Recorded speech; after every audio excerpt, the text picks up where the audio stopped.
Bien, estamos conversando con Claudio Fermín en este contexto donde pareciera el tema de las primarias puede de alguna manera vivir algunas alteraciones por la incorporación o no del Consejo Nacional Electoral. Todo esto, por supuesto, forma parte del escenario que se nos viene porque de lo que allí salga, nos dice muy bien nuestro invitado Claudio Fermín, se dan las posibilidades de que se puedan acercar todos los sectores de oposición que no están hoy en esa primaria o que se alejen más, dependiendo por supuesto de cuál sea allí el resultado. Y por eso mismo, por la idea de que Venezuela necesita hoy una propuesta país, Venezuela necesita hoy una candidatura o un proyecto político que pueda garantizar un cambio y pueda dar estabilidad política a Venezuela. Algunos decían, es que la primaria no responde a eso.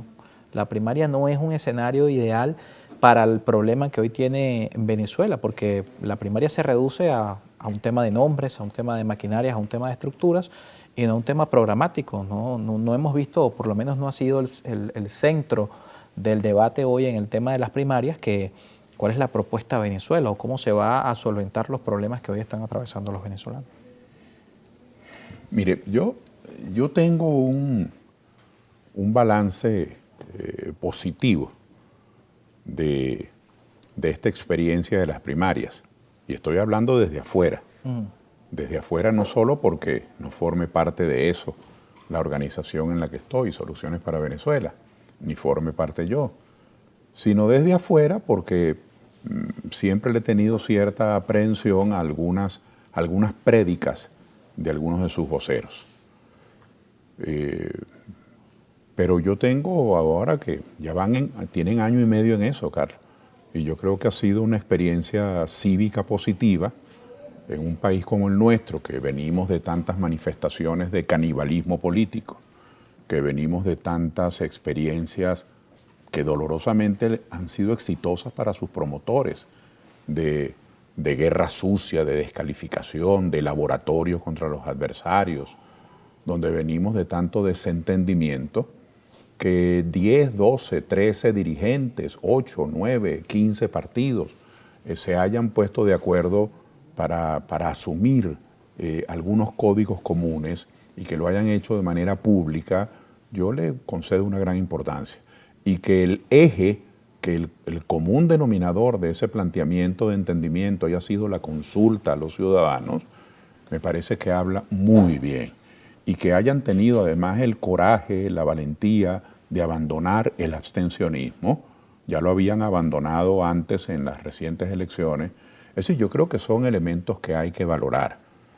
Mi única, y no cuestionamiento, porque cada quien tiene derecho a hacer de su vida un saco y meterse en él, mi única observación desde la perspectiva nuestra es que si bien nosotros valoramos el entendimiento, el civilismo con que han asumido esto, la transparencia pública con que están haciendo sus campañas, el ponerse a merced de lo que sea la voluntad de los ciudadanos, someterse a un escrutinio final, todos esos son los aspectos positivos, el tener un espíritu de entendimiento, lo que se llama en la jerga común un espíritu unitario, pero un espíritu de entendimiento, ¿no? Porque el espíritu de entendimiento tiene mucho más valor, porque cada quien respeta el otro, no lo asume como subsumido, como colonizado por él, lo que muchas veces la unidad se pretende que sea una cantidad de gente detrás del otro como si fueran la sombra, pero lo que no observo es el asunto programático, y sobre todo porque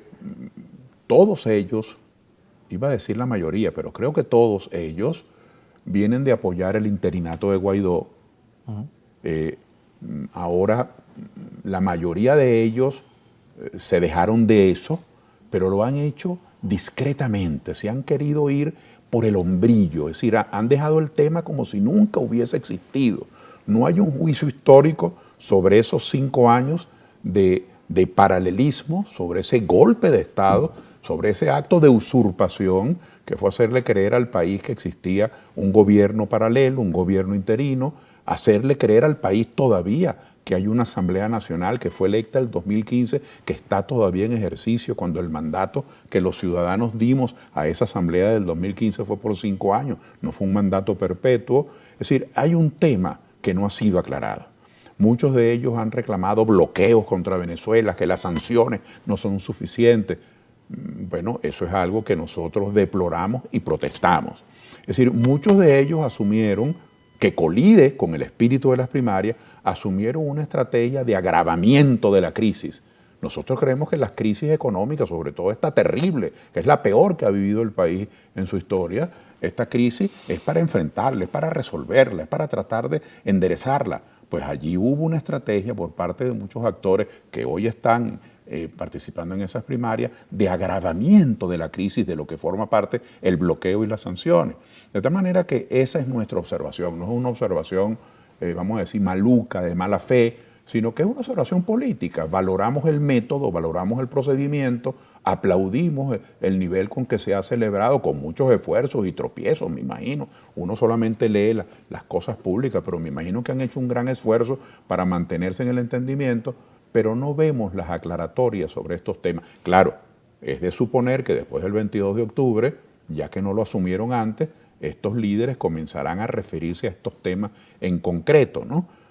Nosotros creemos que la vía, como antes lo dije, debió ser inversa. Primero, aclarar los temas programáticos, ver cuáles son las coincidencias para definir las alianzas, pero yo creo en un gobierno de entendimiento nacional, creo en que hay que hacer un gran esfuerzo de amplitud, sobre todo después de tantos años de sectarismo, de visión estrecha, de visión reducida en lo económico, en lo gerencial.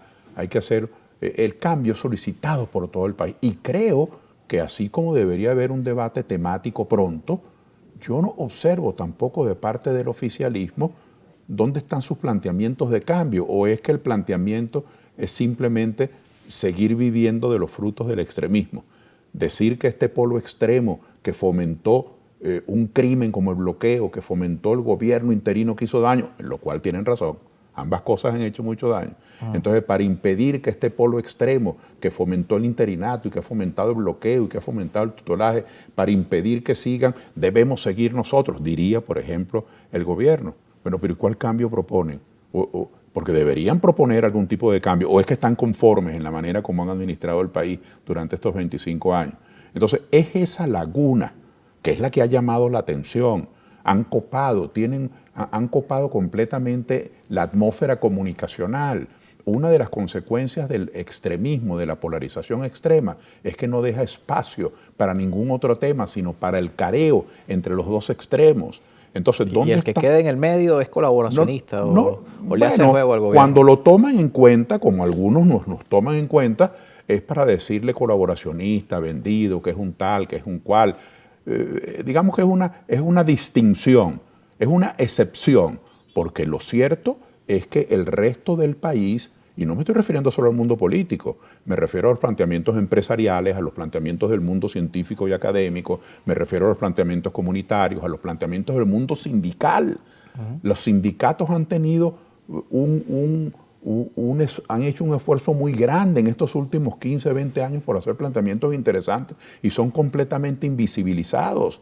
Los planteamientos de Fedecámaras, los planteamientos de Consecomercio, los planteamientos de las asociaciones de productores, los planteamientos de las iglesias. Bueno, todo eso queda como letra chiquita y menor frente a los alaridos de dos extremos. Por eso el debate programático no solo le haría bien y le debe hacer bien a la reflexión nacional, sino que es una manera de incorporar a todos, a todo el que tenga una propuesta que es distinto de lo que ha ocurrido ahora, que los protagonistas han sido quienes tienen el poder.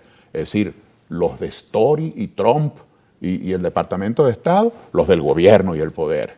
Los del interinato y las agencias internacionales de comunicación y los de la hegemonía comunicacional criolla con sus cadenas. Es decir, el debate programático nos puede ayudar muchísimo no solo a aclarar los caminos electorales que convengan al país, sino que puede ser una trocha por donde se puede reivindicar la política frente a este careo incesante de los dos extremos que luchan mucho y dicen poco.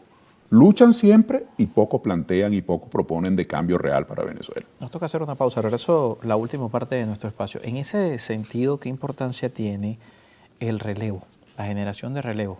Jesús Torrealba estuvo acá hace algunos días y hablaba y lo contrastábamos con la región. Hablábamos de lo que pasa en Argentina. El panorama político de Argentina hace 25 años el caso Colombia, el caso, no voy a decir Brasil porque Lula da Silva todavía hace política y la estaba haciendo también hace algunos años, pero en la mayoría de la región, las personas que hacían política hace 25 años no son las mismas que la están haciendo hoy. ¿Qué importancia, cómo lo ve Claudio Fermín hoy ese tema, la generación de relevo y que se le dé paso a otras opciones, que los que ya fueron candidatos, que los que ya participaron, que los que han estado al frente de los partidos y que en estos 25 años no han tenido tal vez un resultado favorable a sus propios objetivos, puedan dar paso a otras opciones? Lo conversamos al regreso de la pausa con nuestro invitado.